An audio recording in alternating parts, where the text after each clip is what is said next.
Hi, I'm Sarah. And I'm Helen. And this is the Squiggly Careers podcast, where every week we take a different topic to do with work and share some ideas and actions to help you navigate our squiggly careers with that bit more confidence and control. And this week we are going to be talking about how focusing on outcomes will help you to reduce overwhelm.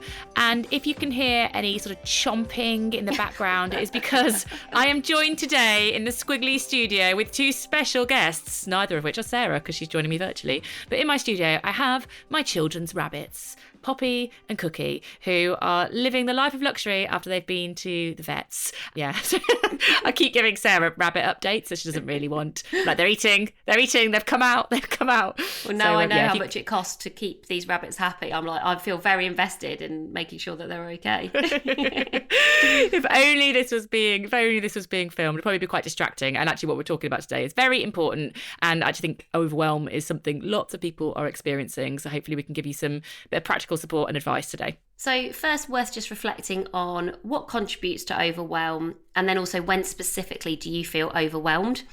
And I think at the moment, the outside world can have a really big impact on how we're feeling at work. So even if, events outside of your orbit of work, you can't directly influence or you're not part of, just that kind of classic thing of when you read the news and a lot of that news is hard to read or hard to take, then it's inevitable that you can't separate out, the rest of what you're spending time reading, watching and listening to then how you show up at work. And we definitely saw that in our team last week, people kind of mentioning things that were making them feel either kind of sad or quite down. And it's not like you can switch that off then when you start in your first kind of meeting of the day. And one of the articles I was reading in preparation for this podcast was why the news feels overwhelming and how to cope. And it was saying things like natural disasters, like the fires, for example, in Los Angeles. It was an American article, global political context. Clearly quite a lot going on there at the moment, causing quite a lot of distress. But it was saying that when these, you're surrounded by all this sort of negative, overwhelming news, it could start to kind of create a bit of fear. Like, what does this mean for the world? What does this mean for my family? What does this mean for me? Also anger, like, why is this happening? What's going on in the world? Those sorts of feelings. And that can turn into like an emotional state of overwhelm, exhaustion, sadness. So it's not a small thing. Sometimes I think we just think about overwhelm as what's going on at work, but actually there are often factors outside of work that can contribute towards these feelings that I think you shouldn't ignore when you're kind of getting lots of these messages, on your phones or on the news or wherever it is you're absorbing them from. Another thing that contributes to overwhelm, which Helen and I both recognise, and when we read this, we were both like, yes, that's us, is if you've got a kind of new and now bias. So a new bias is a tendency to you're attracted to new things, you like new ideas, you like creating newness.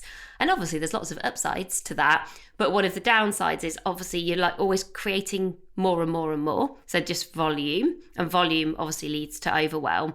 And if you're particularly present focused, which is less relevant for me because I'm slightly more future focused, you sort of want everything to be done today or quite quickly. And sometimes you can even kind of create that overwhelm for yourself by perhaps committing to, when we say sort of in quite an offhand way, oh yeah, I'll get that to you today. Or like Helen was saying, she always says to people, I'll get that to you by Friday. Because it's just like, almost like whatever it is, whatever day it is always, I'll get that to you by Friday.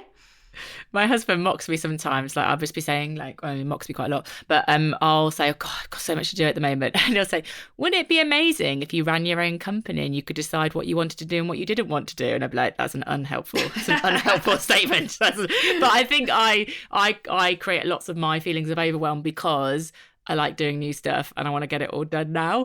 And it's that sort of, I struggle to turn that off, and it definitely contributes to these feelings for me. Other people can contribute to your overwhelm. Yes, Sarah. Yeah, we'll talk a bit more about each other later. But we were actually reflecting on, in our team meeting yesterday, Helen and I shared quite a few just different updates with the team. And we were saying, I wonder how that felt for everybody, because our assumption is, oh, this is all exciting and energizing. Look at all these experiments that are underway. And probably if you are feeling optimistic and you're feeling good, it will have felt like that. But if you were already feeling a bit overwhelmed, you might have listened to Helen and I and just thought, wow, that is just more work maybe that's coming my way, or what are all the consequences of all the things that they're talking about? And so I think sometimes managers, leaders, or kind of people just generally in position of power or influence can unintentionally create overwhelm. They might just not know, how you're arriving at a conversation, and suddenly they've created all this kind of extra overwhelm. Or sometimes I think people can be too disconnected from your day to day. And so, a throwaway comment like, oh, could you just get that presentation sorted? Oh, if you could send it over tomorrow. And it's perhaps not a definitive, oh, it must be done by then, but that's how we take it. Those sorts of things can also create a load of overwhelm for people. So understanding what contributes to your overwhelm is a really good place to start with this, and then a build on it just so you can get really specific before we get into what can help. Where's the support? Now I've recognised I feel like this. So a build on kind of what contributes is when in your week do you start to feel overwhelmed? And there are a couple of, moments that we talked about. There might be more moments for you, but these are the ones that we sort of recognised. So perhaps at the start of a day, when you are kind of looking at your list and you're thinking, how am I going to get all of that done? I think sometimes to-do lists are a very kind of visible trigger for overwhelm when you're kind of just adding all those actions. Sometimes it's for me. So I have my to-do list in my diary. If I haven't done it, I can carry it on to the next day. And when I'm literally carrying so many things over, I'm like, oh, it's just getting longer and longer. And that starts to feel horrible.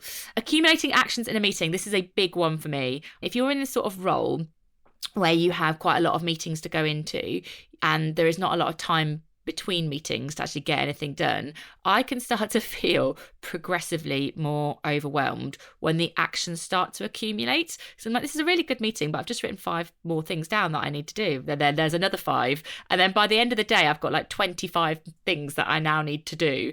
And I can't quite work out when I'm going to do them. But it's just it's in the moment. I find it very distracting in the meeting because I'm just thinking, well, when I do want to do this and maybe it is my job to do this, but when on earth is this going to get done? And that's probably the third thing, when it doesn't have to be if you're in lots of meetings, but it's that you can see what needs to be done, but you can't see the time to do it. So any of that sort of start of the day, looking at a list, lots of meetings, actions are accumulating, or just I can see what I need to do and I can't see when the time is going to get done. Any of those whens might feel relevant to you. Which one would it be for you? When do you start feeling overwhelmed, Sarah? Pretty much always the third one. So because I do like to look ahead, and because I think I'm naturally quite a planned person, if I know what needs to get done and then there's a gap between, understanding the job to do and then not being able to spot the time to do it, I find that really stressful. I think I feel out of control, which I don't like, and it does kind of create this sense of overwhelm. I had it the other week actually, and it was an interesting reflection for me where I was doing something in an evening. So I'd got I was seeing a friend, and it meant that I had to stop work at a certain time, which, completely acceptable to do. But it really meant that I was I sort of needed that evening to be able to get something done. I was running out of time. I just got more and more overwhelmed. And then I felt so relieved when that person cancelled. And I was like, oh, but that's not how I want to feel. I actually really wanted to see that person. It's somebody I really like, I really want to spend time with. And it'd been planned for ages. And, poor them, they just weren't very well. But I remember thinking in that moment, I don't want to feel this way when someone cancels doing something that I want to do, because it was almost like releasing the pressure valve of oh, actually now I don't feel as overwhelmed. I'm back in control. I've got this extra pocket of time and now I can do what I need to do. But that was completely kind of coincidental and just happened in that moment. And so, I always find that very difficult if I can't connect the dots between what needs to get done and when it's going to happen. I was just thinking there, probably one other situation when I feel overwhelmed, and it's very recency biased because it's yesterday, when you're wearing a lot of different hats on the same day, switching. If that makes sense. So a lot of switching. And sometimes that can be location switching, I've got to be here, I've got to be there, I've got to go there. You move those, sometimes that can create overwhelm. But sometimes it's like work and life. I was trying to, like yesterday, I felt like I had sort of like a work and life misfit. You know, we talk about work and life fit, like a work and life misfit, in that I had a breakfast for my daughter's birthday in the morning, which is a lovely moment. Then I had to go take these rabbits to the vets. Then I had quite a full-on day at work. Then I had to, it's a thing though, it's not had to see my children. I should want to see my children, but it became a little bit like that because I was wearing so many hats that I think I just became hat on, hat off, hat on, like, you know, all day. And that feeling of sort of switching and identity switching, I think that can feel quite overwhelming as well. At least it did for me. So it was 7 p.m. last night. You were going back to the vets to collect these flipping rabbits. You were like, you know, and I was just thinking, no, this is, your day felt like it went on for a long time. The amount of medication. They were like, can you feed this rabbit with a syringe 6 times a day with these 3 different things? I was like, you just keep adding it. You just keep adding these things to do to my days. Sure. Actually, I guess what we've not talked about here about when do you feel overwhelmed, but we talked about it before on another podcast, is you were saying about like changing locations and kind of lots of transitions can be tricky. Also lots of technology.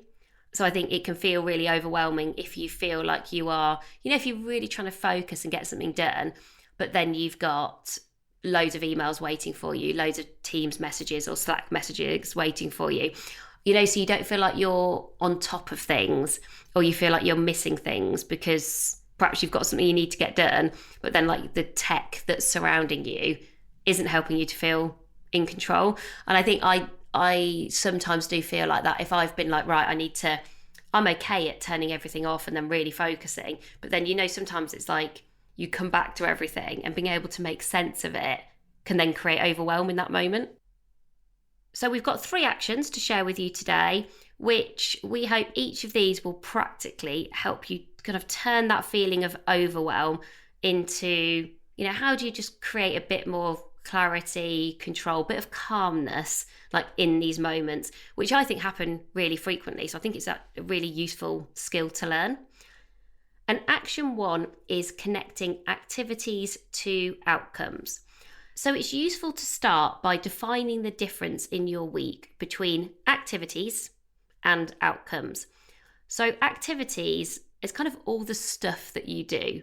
It's what you'd see in your diary, on your to-do list. It's emails, meetings, presentations, proposals. Recording a podcast is an activity. Outcomes are why the work matters. Like, can you connect the dots between what you're working on and why it's going to make a difference? So if we were thinking about podcasts, for example, we could say, okay, well, we record, one activity that we do every week is we prepare for the podcast, believe it or not. Who knows? We prepare by doing some kind of research. The second activity would be we then have a conversation together to kind of challenge and build and put our ideas together. We then record the podcast. That podcast then gets edited. I have to say, not by us, by people much better qualified to do it than us. And then also that podcast gets shared wherever you're listening to your podcast. We obviously create then pod notes, pod sheets, pod mail. So there are loads of activities that sit around the podcast. Even that, you probably get to a list of 7 or 8 activities around one podcast episode. And so you could say, well, the outcome is a podcast episode that goes out, but that's probably not kind of super motivating. That's probably not zoomed out enough. What we could say is, well, the outcome for us is to be a free source of Squiggly Career support. Or you could be even more numbers-based, so you could be more data-based and go, well, the outcome is we hope that every month between 50 and 100,000 people will listen to our podcast episodes. So that's how many people we are supporting or helping. And when Helen and I were exploring this idea, we were saying there are different kinds of outcomes that might be useful to consider. And sometimes you might be working on something that has lots of different types of outcomes, or it might have one outcome that's kind of really obvious. So you might have an impact outcome, you could have a learning outcome, or you could have a relationship outcome. And there are probably more that we've also not thought about. So, you know, we could say for the podcast, so the impact outcome would be 50 to 100,000 people like listening and learning with us every month. That's like the impact we're having. A learning outcome might be Helen and I saying, oh, we're going to experiment with different formats for the podcast to see if we can help more people in kind of different ways. Maybe we could do some things that are going to specifically help teams to learn from the podcast in organisations. So that might be a learning outcome. And a relationship outcome could be something like, if I think about the career stage series, the people that we invite onto the podcast and the conversations that we have with experts, actually we're building new relationships as a result of the podcast.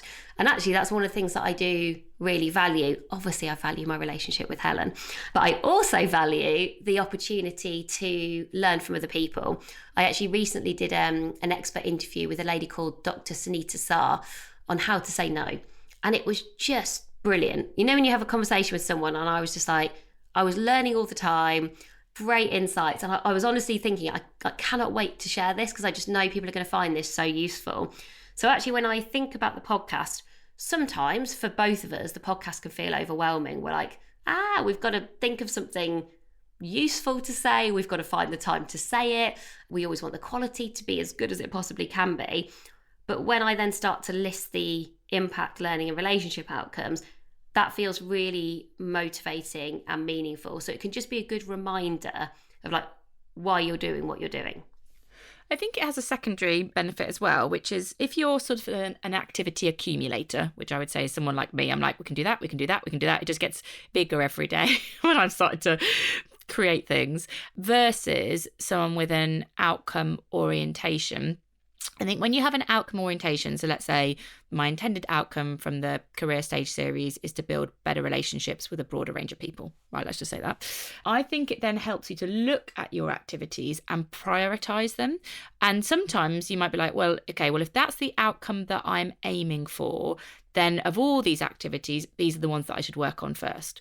Or actually, of all these activities, these are the ones that aren't contributing to that. And some of it's about kind of the meaning and motivation, you know, the why behind the work. So you stay committed to it, even when it can feel overwhelming. But I think some of it is an outcome orientation creates a filter for what to do first and what not to do. And I think that is really helpful as well, because when you're just accumulating activities, you really haven't got that filter. Like, more is better. That is very hard to work through. But the outcome orientation, it just gives you almost like just a filter to look at your work slightly differently. I also think it might help you to challenge yourself on, you know, sometimes those activities that feel nice to do or maybe less pressing or urgent. You know, like sometimes you're responding to emails just feels like a very, I should respond because they are there. Whereas you might think about, you know, having a conversation with someone that you've not met for a while, probably will never feel like the most important thing to do. But if you were thinking about a relationship outcome, you might be like, oh yeah, but by having that conversation, I'm building a relationship with someone who either challenges me or helps me to think differently. It means I can borrow a bit of brilliance because they spend time in a very different world. So often when actually people set goals, you know, performance goals, or they're thinking about like what they need to achieve as a team or as an individual, people talk about this idea of like OKRs, which is objectives and key results. And actually I can sort of start to see the link here between actually, if you've got very clear outcomes, you probably just get better at prioritizing, you're probably less likely to be overwhelmed, but you're probably also more likely to achieve kind of what matters for you and your team. It's quite a good discipline. I think this would also be a helpful conversation to have as a team. You know, like almost you could take a week, couldn't you? And go, well, let's just look at the week you've just had, look at all the activities, almost like draw a line to what you think the impact, learning and relationship outcomes are. And if you can't find an outcome, there'll definitely be some things where you can't, you know, just noticing that actually would probably help you then to think, well, maybe that's something I don't need to do, or maybe that's something that could wait. Also, normalising and accepting feelings of overwhelm. Like, that doesn't mean that you're not doing a good job. That just means there's quite a lot to do, and sometimes it's hard to see through that. I actually think these are very useful. If not at a team level, a manager and someone who works from the level, like when is your work feeling overwhelming? What are the outcomes you're working towards? And then we can go on to some of the kind of other actions we're going to talk about now.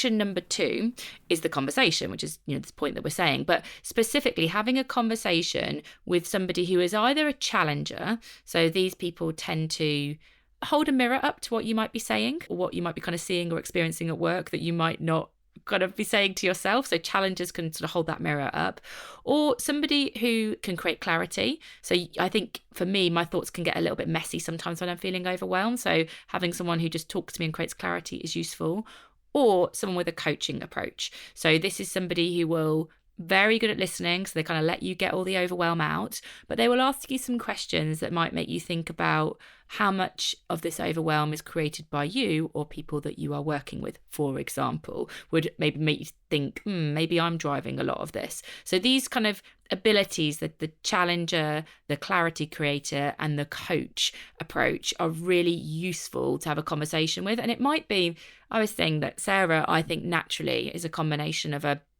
coaching person because she has a really good skill of questioning and is a very good listener, but then also it can be quite challenging, like is not afraid to ask the challenging question. Some people are very skilled and they have more than one of these traits, but they are very useful people when you're in a moment of overwhelm to have a conversation with. And that could be, I could just say to Sarah, oh God, this week is feeling a little bit difficult. Can I just talk it through with you? Because I'd appreciate your perspective.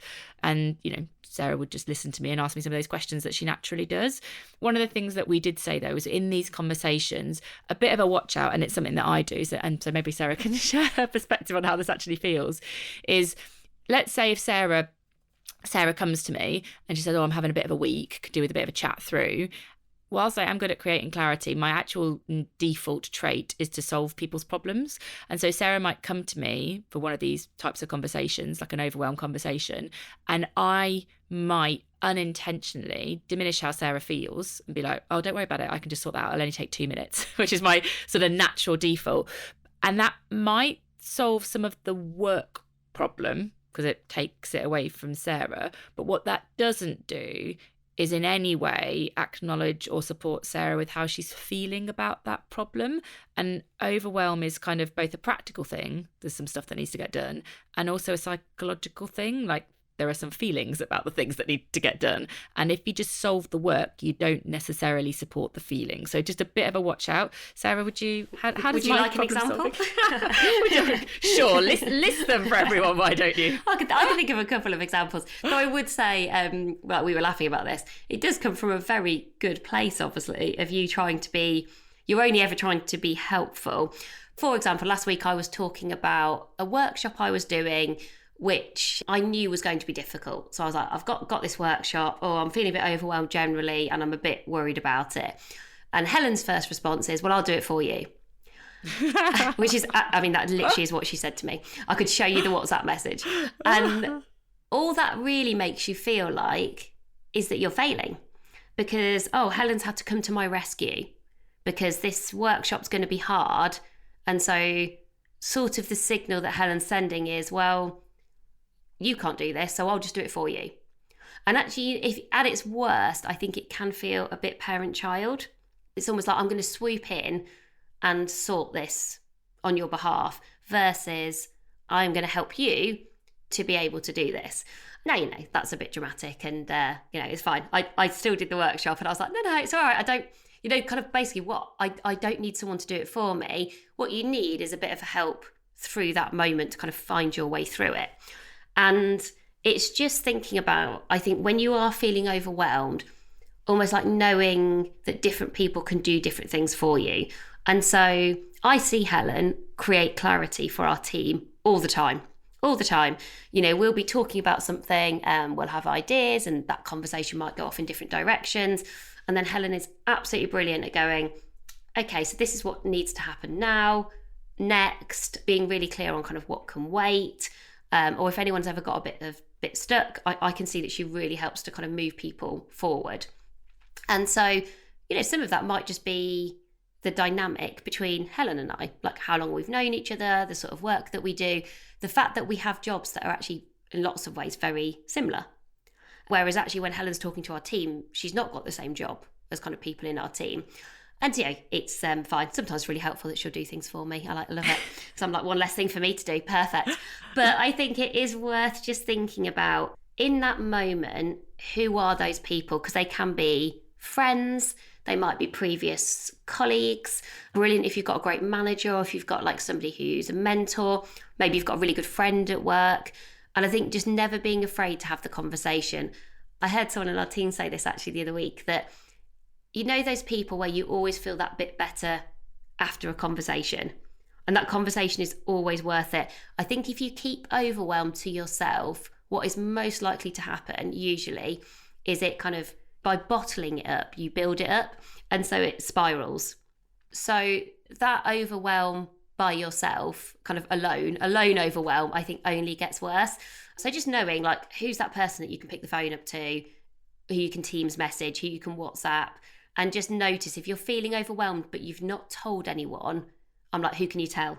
That's the thing. I'd really want people to kind of get it almost like out of their system, because I think once you've started saying it, then you can start like doing something about it. And then I want to think. I should have gone to the third one. Yeah. Okay. And action number 3 is about how to end a day or a meeting feeling good about it. So I think there is a danger here, and again, yesterday was quite an overwhelming day. I think there's a danger here that you have an overwhelming day and you end it by, well, I'll just go to sleep because tomorrow's another day. And I mean, sleep does help. I do think sleep cures a lot of things, to be honest. So sleep does help, particularly if kind of emotions are getting high and you're tired, and that's all contributing to how you're feeling. So sleep does help. But I don't think, it's what I did yesterday. I was just trying to finish all these activities that I was doing, and I didn't get them done. And I just thought, time to go to bed, and shut my laptop down. And I don't think I ended the day feeling good. I just think I ended the day and went to bed. And actually, you do want to try to connect with a different emotion at the end of an overwhelming day, or an overwhelming part of a day. And there are some prompts that we think are useful so that you feel better about the situation. And I think that you kind of take that into the next day. I think this is a lot of what contributes to resilience in moments of overwhelm. And so there's a couple of questions that we maybe I'll ask them to you, Sarah. Can you answer it for yesterday if I ask these questions? Yeah, of course. Okay, so we've got 3 questions. So sort of retrospective resilience on Sarah's day yesterday. So question number 1, this is about ending a day feeling good. What's one thing you made progress on yesterday?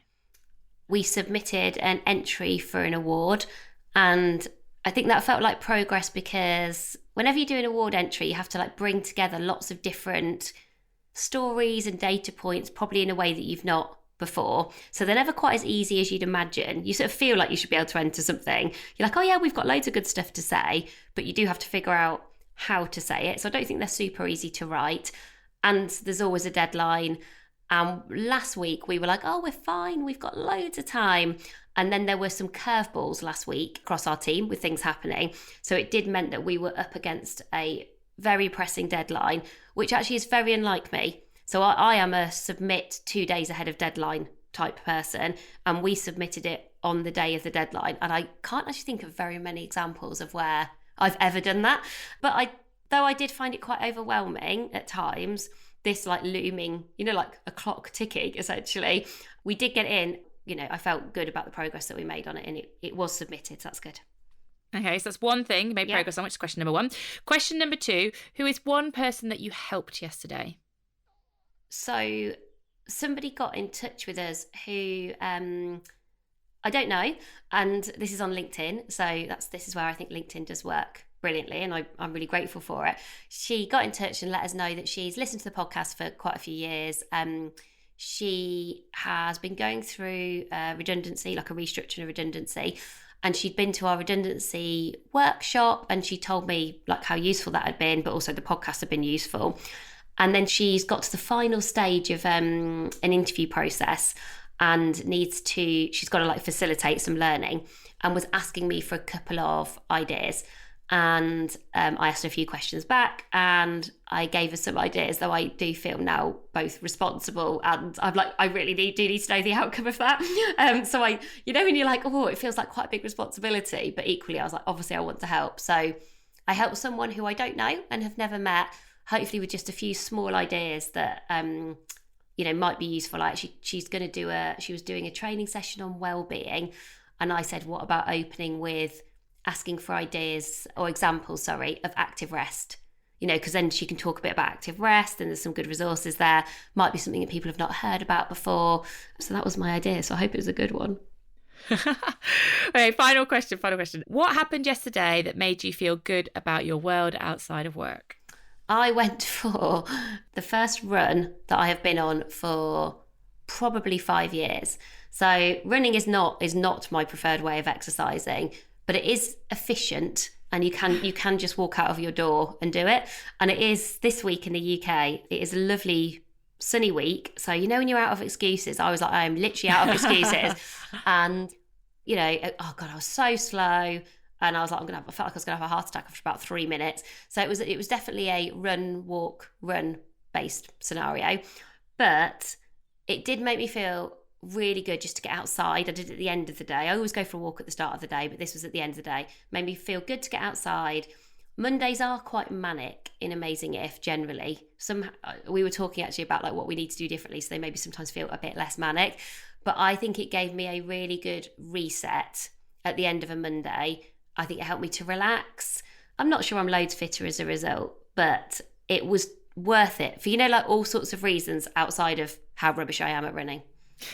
I actually associate you with running because I think it was one of the things when we first met. This is back in 2001, everybody. There was we did this university course where there was like a little away stay to get to know each other. And I remember you just went on this run, and I was like, oh God, did I? No. Yeah, you did. You did. You went on some epic run. And that is probably just to escape, because I would have felt I think it probably was. I would have hated it. I think so the alternative was Sambuca shots or something like that. I think the run was your safe zone. I think, do you know what? This is the other thing. I think I'm trying to redefine a little bit my relationship with running, because it's not how I'd much rather do other things like classes and various different things. And actually, do you know what? I went for a run and came back and signed up for some online classes. I was like, God, there's got to be a better alternative to running than this. But also, I tend to run when I'm unhappy. So if I think about the moments in my life that I have found really hard, running has helped me. But I'm not really unhappy at the moment. So this is where I came back, and I was like, why do I feel like I have to go running? Like, I did it after maternity leave, and I was like, I don't remember that time very fondly. I don't remember what you just described very fondly. So partly I don't want to have this like weird thing of like running equals unhappiness, but also it did, like I say, tonight I'm going to do a dance class instead. Well, I mean, feel free to join me in the Peloton fan club, and then we could like. I have looked at. They're quite expensive though. Pelotons are, so I was but I just pay for it every month. I am obsessed, everybody. I'm like PR for Peloton. Absolutely love it. Broke my personal best yesterday. Very proud. Very proud. Anyway, the point of these 3 questions: what's one thing you made progress on? Who's one person you've helped? And what do you feel good about in your outside world? Is to just change your emotional state. And I honestly think if I'd asked that, it would take me like 3 minutes at the end of yesterday. I probably would have recognised all the things that I had done well yesterday, rather than feeling like I've still got more to do. And I think recognising what you're doing well is a really important thing for your resilience. And when you are feeling overwhelmed, we do need to connect with those feelings of resilience to get us through the moment. I think overwhelm doesn't last forever, but there are definitely regular moments of it in lots of people's work. And so I think it's a very healthy practice to add those questions into the end of an overwhelming day or an overwhelming week at work. And just remember, if you are listening to this and you're feeling overwhelmed, asking for help is always a sign of strength and never a weakness. So please do talk to people. Please get the help you need. We know work and the world outside of work can feel really hard. So please don't kind of do this by yourself. Do some of the actions, hopefully, that we've talked about today. But if you're still feeling a bit stuck, make sure you start to have some conversations, talk to other people. You're definitely not alone. There is no one I know who hasn't felt overwhelmed at some point in most weeks. And just for the animal lovers amongst the listeners. Are the rabbits still alive? The rabbits are fine. They've eaten 2 carrots and some lettuce. So I think they're on the mend. It's good news for all of us. What a way to finish the podcast. That's everything for this week. Thank you so much for listening, and we're back with you again soon. Bye for now. Bye, everyone.